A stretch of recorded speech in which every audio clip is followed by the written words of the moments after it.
Hey there, welcome. In this quick tutorial we are going to show you that how to turn on mentions and tags on TikTok. It's super easy and we will make sure you get it right. Just make sure you are logged in and using the latest version. Make sure to watch the complete video and follow each step carefully to avoid forgetting anything and making mistakes. Firstly, you have to open the TikTok app. Move to the profile, click on the three lines which appear at right top corner. Click on settings and privacy. Click on notifications here.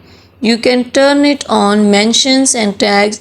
Other people can mention you and tags you on TikTok. In this way, you can mention and tags to other people. Thank you so much. That was all. Please consider showing your support by commenting, liking, sharing, and subscribing to our channel for more valuable content in the future.